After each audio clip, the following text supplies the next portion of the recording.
Hola a todos, bienvenidos a otra sesión más de nuestro curso de epistemología aquí en el Pensamiento en Llamas.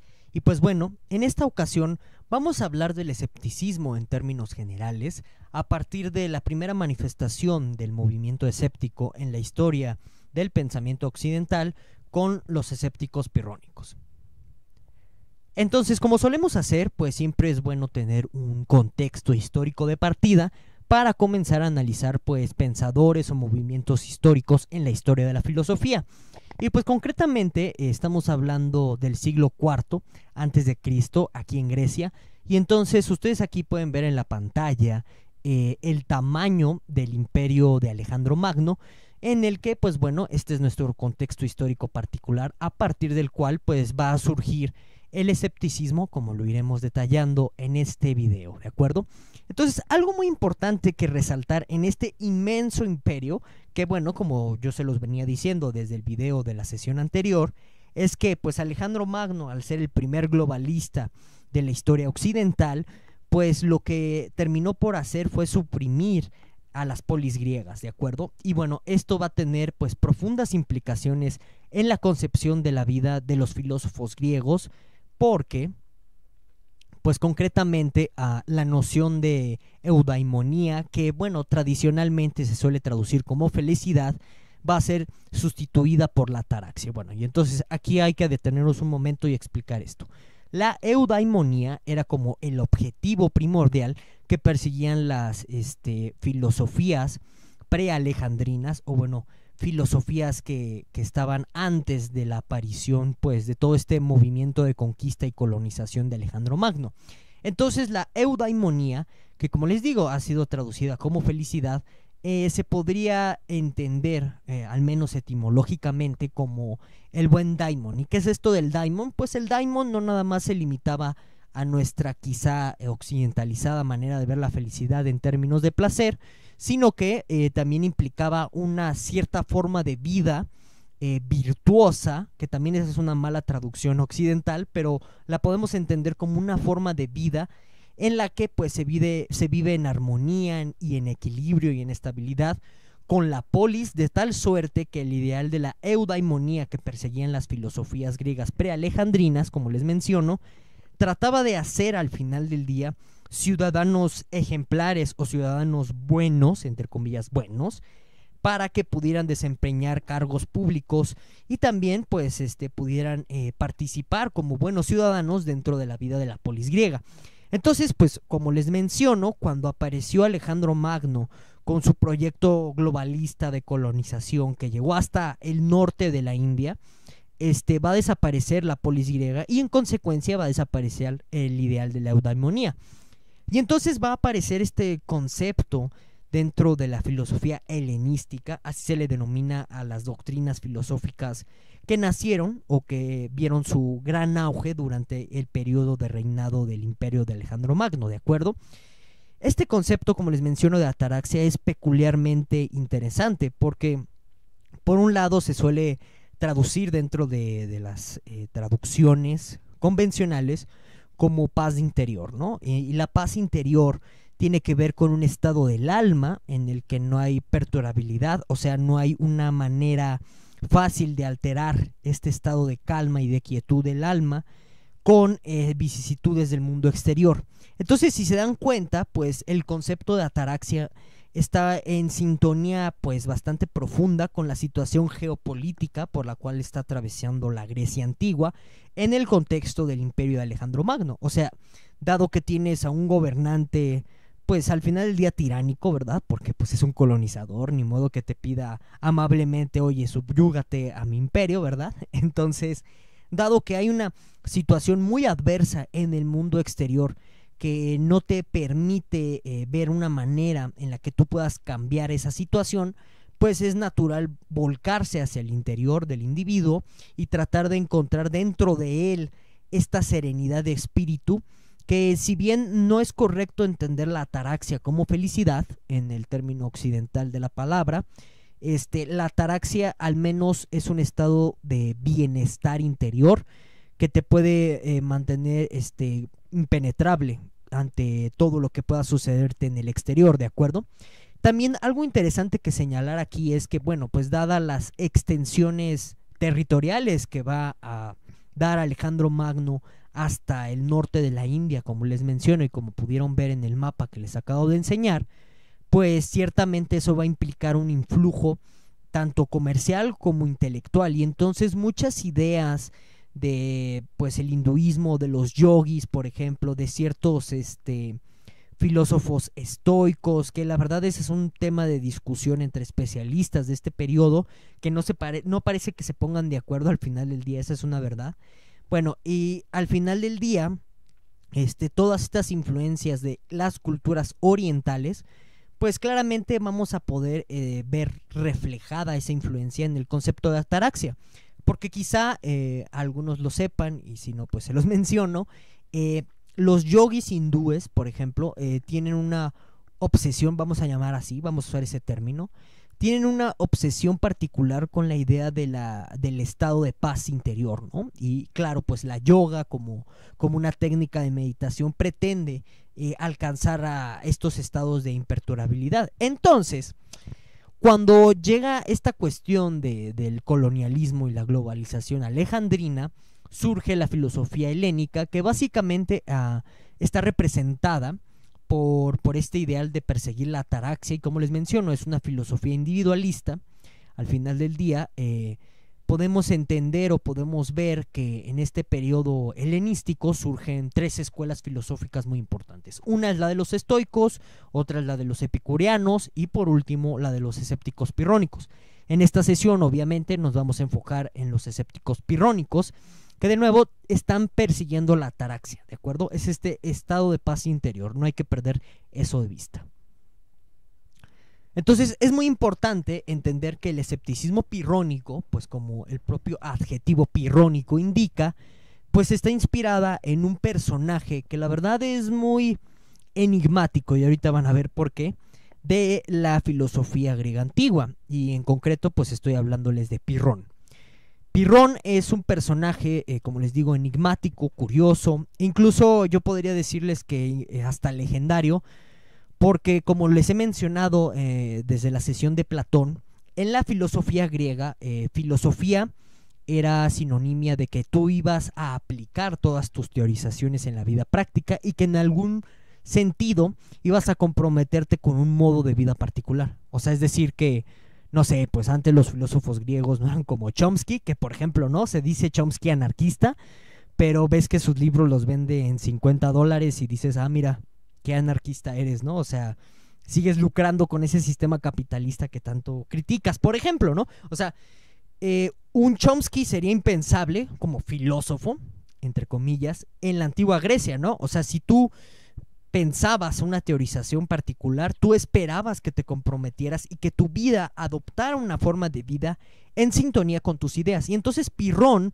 es un personaje que, por ejemplo, aquí en la pantalla pueden ver como los tres lemas de Pirrón que pues nos llegan y que se conservan, y que en realidad estos lemas son la esencia de la catalepsia, ¿no? Que es la no afirmación ni la no negación de nada.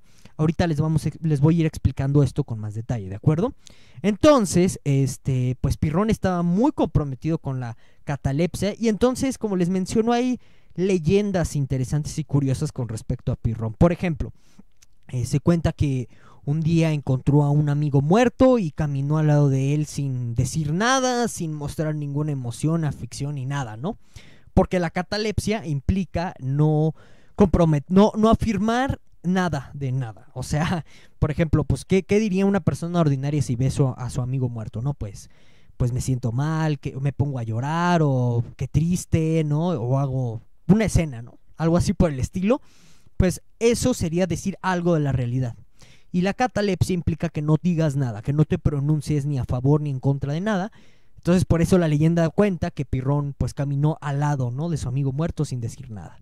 Otra leyenda urbana, ¿no?, con respecto a Pirrón, versa en que pues él andaba desnudo, porque justo pues si tú tienes vergüenza, prudencia y un poco de pudor en tu conceptualización o en tu sistema de creencias con respecto a la realidad, pues eso va a implicar que andes vestido. Y claro que andar vestido implica que tú tengas algún tipo de afirmación o negación con respecto a la realidad, ¿no? En este sentido que pues el pudor es bueno y por eso te tienes que vestir, ¿no? Entonces, pues como Pirrón no afirmaba ni negaba nada, seguía al pie de la letra la catalepsia, por eso andaba desnudo, ¿no? Esas son las leyendas urbanas. Pero algo importante e interesante que tienen que considerar aquí es que Pirrón fue llevado por Alejandro Magno al norte de la India. Y esto es muy interesante, porque podemos ver de nuevo pues como el concepto de ataraxia como paz interior. Es probable que al final del día Pirrón incorporara dentro del imaginario colectivo occidental de este mundo griego en toda su cabalidad el concepto de ataraxia, aunque ya existía entre estoicos y epicureanos, pero digamos que Pirrón le va a dar una nueva forma al concepto de ataraxia y lo va a incorporar en las nociones ya existentes en estoicos y en epicúreos, ¿no? Entonces es interesante observar eso. Y también es interesante observar esto a nivel de geopolítica y a nivel de filosofía política, el hecho de que Alejandro Magno llevara a Pirrón, ¿no?, a la India. Porque si ustedes recordarán está este famoso pasaje con Diógenes Laercio, Diógenes el Cínico, en el que igual, ¿no?, Alejandro Magno le pide unirse a su corte y le dice Diógenes Laercio tirado en la plaza, ¿no?, tomando el sol, quítate que me tapas el sol.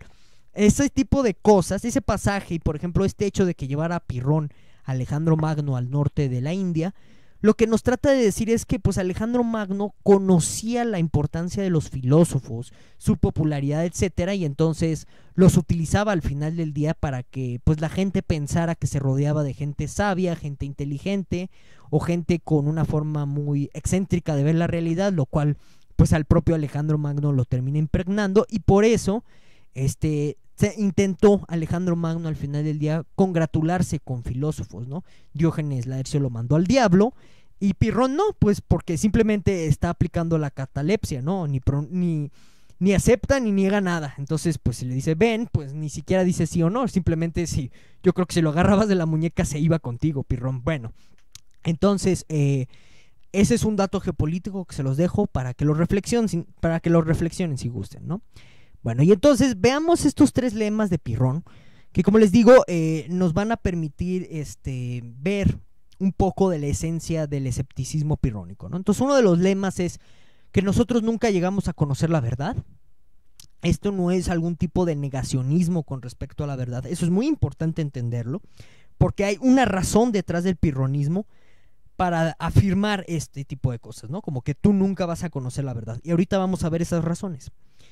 Luego, otro mandamiento, vamos a llamarlo así, que en realidad es una cuestión ética que tiene que ver con tu actitud frente a las cosas, es nunca digas así es, ¿no? Sino me parece que es. Entonces, Pirrón, por ejemplo, nunca diría, pues, esto es un árbol, ¿no?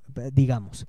Diría algo así como, me parece que esto es un árbol. Entonces, Pirrón siempre tiene, o bueno, por este tipo de frases, podemos pensar que Pirrón siempre tenía un tipo de actitud bastante humilde, vamos a calificarla así, con respecto a las afirmaciones de qué es la realidad, ¿de acuerdo?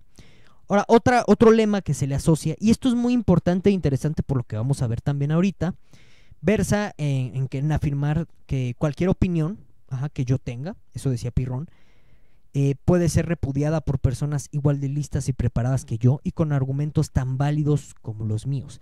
Esto es muy importante porque lo iremos también viendo y retomando de pronto en diferentes sesiones de este curso. Esto se llama trivialismo lógico. ¿Qué es el trivialismo lógico? Que todo se sigue de todo sin importar qué tan válidos o inválidos sean tus argumentos, ¿sí? Entonces, esto es interesante porque Pirrón lo que trata de ver aquí es, o lo que trataba de hacer ver con esta frase es cómo la racionalidad puede ser tan banal de tal suerte que tú terminas argumentando tan bien o tan mal como una persona ignorante y al final del día da lo mismo. O sea, ¿por qué da lo mismo? Porque puedes tener opiniones tan soberbias como una persona culta y tener los mejores argumentos, pero también una persona ignorante podría tener las mismas opiniones y tener argumentos muy malos. Entonces, al final del día, como que la argumentación en perspectiva de Pirrón se vuelve banal. Y ahorita con lo que les voy a decir puede que pues les haga más sentido el por qué la argumentación para un escéptico pirrónico es banal. Entonces, después de Pirrón, pues hubo una escuela de escépticos y digamos que, pues en la actualidad, analizamos el escepticismo pirrónico con base en la obra de Sexto Empírico. Entonces, hay un texto muy famoso de Sexto Empírico que se llama Esbozos Pirrónicos, que es más o menos el punto de referencia si uno quisiera adentrarse en estos textos. Y digamos que al final del día lo que va a terminar por hacer Sexto Empírico, que es un médico del siglo I antes de Cristo, si la memoria no me falla, es tratar de esquematizar los principios básicos del escepticismo, y la verdad es que adquiere, a mi perspectiva, desde el escepticismo de Sexto Empírico, pues un matiz bastante profundo y con muchas implicaciones geopolíticas al final del día, ¿no? Porque como les dije, ¿no? Desde la primera sesión de este curso, la epistemología y la política van de la mano al final del día. La política usa muchas veces a la epistemología.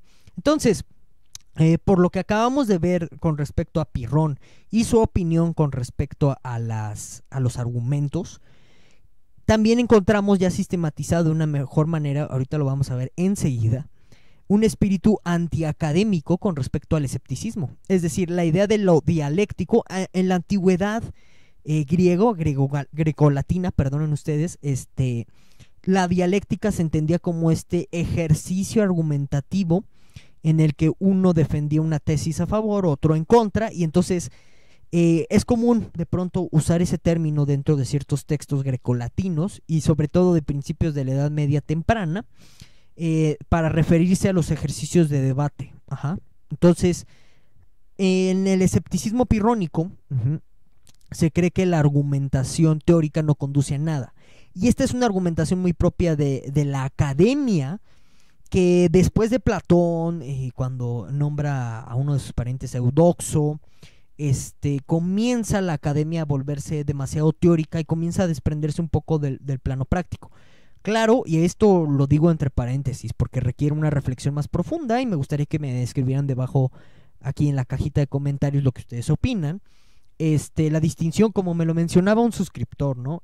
O bueno, alguien que le gusta ver los videos del pensamiento en llamas, la distinción teórico y práctico es al final del día una distinción teórica, ¿no? Entonces habría que profundizar más esto, ¿no? O sea, ¿qué pasó con respecto a la academia de Platón? ¿Por qué de pronto se volvió más teórica que práctica? ¿Sí? Hay que analizar esto, pero digamos que es como el umbral o el prólogo, por así decirlo, de lo que se va a terminar convirtiendo la academia en la Edad Media, como un ejercicio de puro debate especulativo que te va a llevar a discusiones de tipo, pues cuántos ángeles caben, en la aguja de un alfiler, que justo a todo este tipo de discusiones se van a oponer pues escépticos como Montaigne, lo vamos a mencionar en su debido momento en este curso, y también pues el Renacimiento italiano, ¿no? Por ejemplo.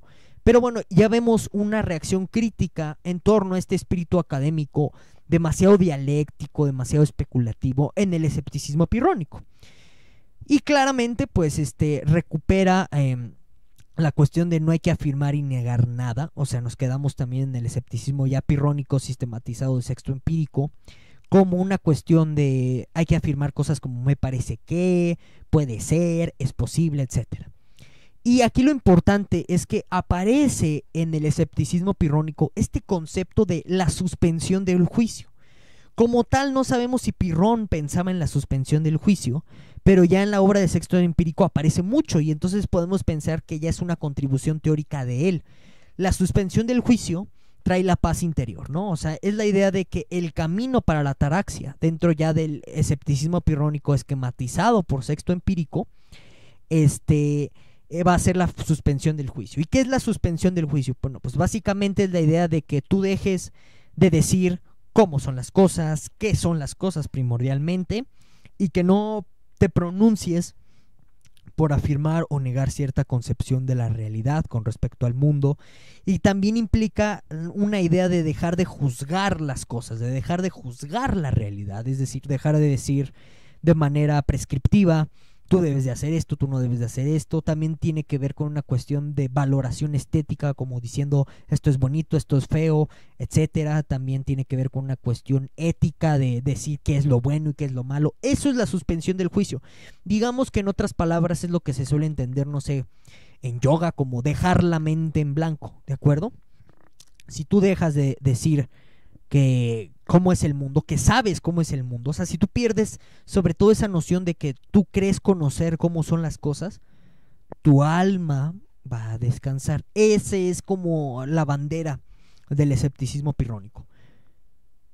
Pero vamos a explorar por qué, o sea, cuáles son las razones que tenía tanto Pirrón como el escepticismo pirrónico ya sistematizado de sexto empírico para creer que la dialéctica, la argumentación es banal en realidad y cómo lo vamos a ver ahorita, cómo la suspensión del juicio se llega a final del día cuando tú eliminas uno de estos tres elementos de la definición clásica de conocimiento que ustedes pueden ver en su pantalla, la cual explicamos en la segunda sesión de este curso de filosofía del lenguaje, cómo nosotros al eliminar el elemento de la justificación en el conocimiento, tenemos al final del día pura creencia verdadera, y eso nos va a conducir a la ataraxia, ¿no? O bien, esto va a ser la antesala de la ataraxia, porque en realidad aquí hay una suspensión del juicio. Vamos a analizarlo ahorita, ¿de acuerdo?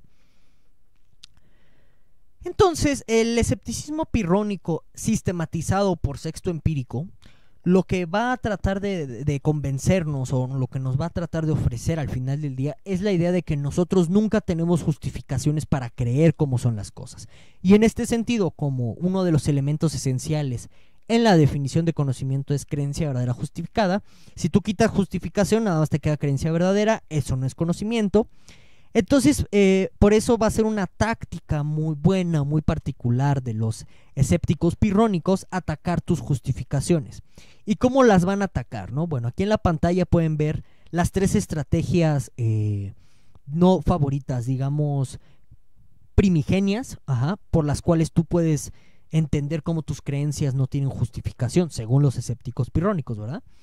Entonces, una manera es decir o analizar que tus justificaciones son circulares, es decir, que tus justificaciones terminan por apelar a la creencia que tú querías justificar. Entonces, aquí yo les pongo un ejemplo, ¿no? Por ejemplo, vaya la redundancia de nuevo, lo siento, las definiciones de derecho como conjunto de normas jurídicas, bueno, es que jurídico es sinónimo de derecho. Entonces, cuando hay gente que te define derecho así, como el derecho es el conjunto de normas jurídicas, esa es una definición circular.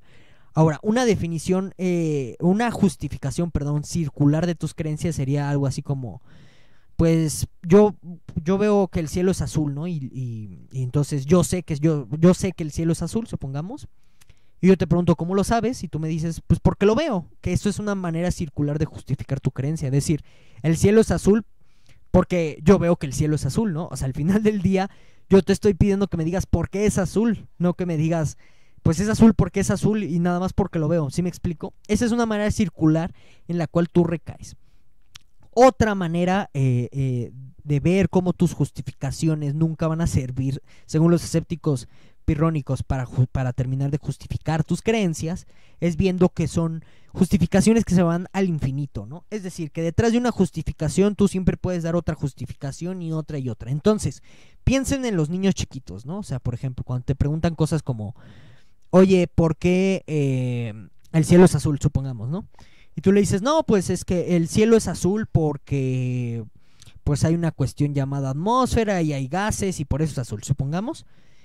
El niño te puede seguir preguntando, ¿y por qué hay gases? No, pues es que pues hay gases porque, no sé, los libera la Tierra, ¿eh? Todo esto es hipotético. Y el niño te puede seguir preguntando, ¿y por qué hay gases que libera la Tierra? No, pues pues hay gases que libera la Tierra porque es la naturaleza de la materia. ¿Y por qué es la naturaleza de la materia esa y no otra? Y te puedes seguir así, así, así. ¿Y eso qué muestra en términos del escepticismo pirrónico? Que la cadena de justificación siempre se puede ir al infinito y nunca acabar. Entonces, eso que te demuestra que al final del día tú no tienes la justificación última para tus creencias y en ese sentido, pues sin justificación, no tienes conocimiento y por lo tanto no sabes nada.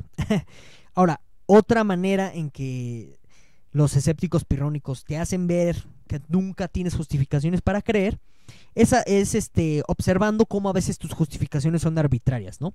Es decir, que nosotros detenemos esta cadena infinita de justificación sin razón de pronto. Entonces yo aquí les pongo dos ejemplos. Uno, la otra vez estaba discutiendo con alguien en Facebook y le preguntaba, bueno, a ver, dime qué entiendes por consecuencia lógica, ¿no?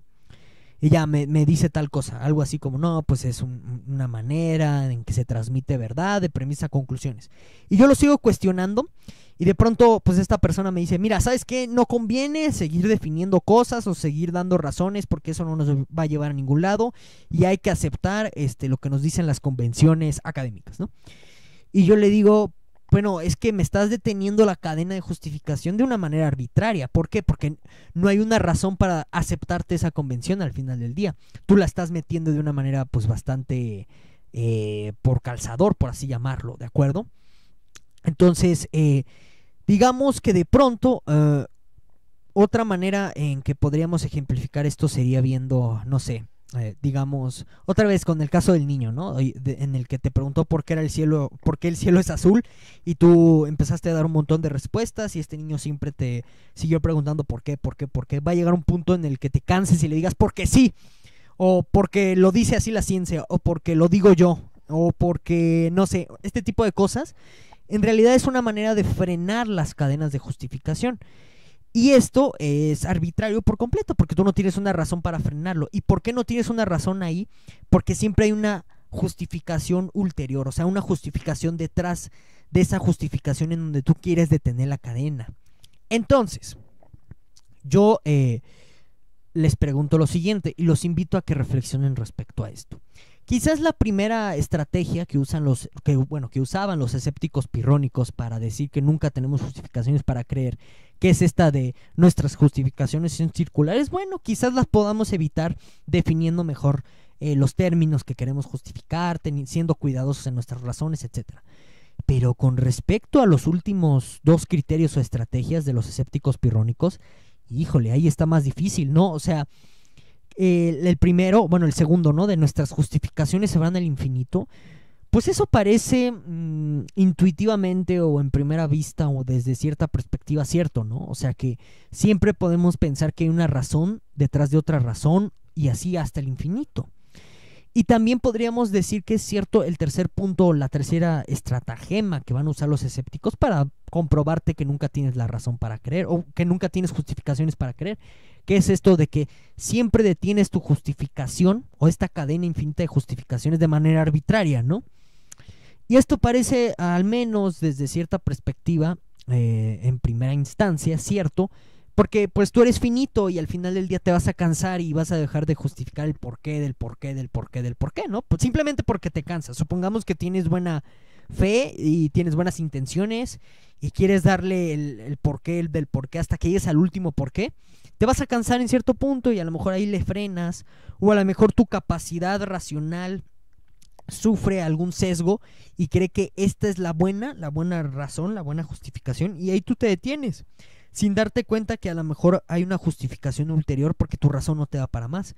Y en ese sentido el que tú te detengas es arbitrario porque no tienes una razón para asegurarte que no va a haber otra justificación ulterior, simplemente es tu capacidad racional la que hizo que te detuvieras, pero ahí ya no estás desconfiando ni de tu capacidad racional, ¿sí me explico? Entonces, yo los invito a que reflexionen sobre eso. ¿Es cierto esto? O sea, siempre nuestras justificaciones se van a ir al infinito. Y ese es el segundo criterio. Y el tercero, ¿será también cierto que al final del día terminamos parando de manera arbitraria nuestras justificaciones? Entonces, es por eso que personas como Pirrón veían banal el ejercicio de la argumentación y por eso decía cosas como, mira, tanto el sabio que tenga una opinión que comparte con un ignorante, no importa si sus argumentos son válidos o inválidos, van a seguir compartiendo esta misma opinión. Y es porque desprecia Pirrón las argumentaciones por este punto de la justificación.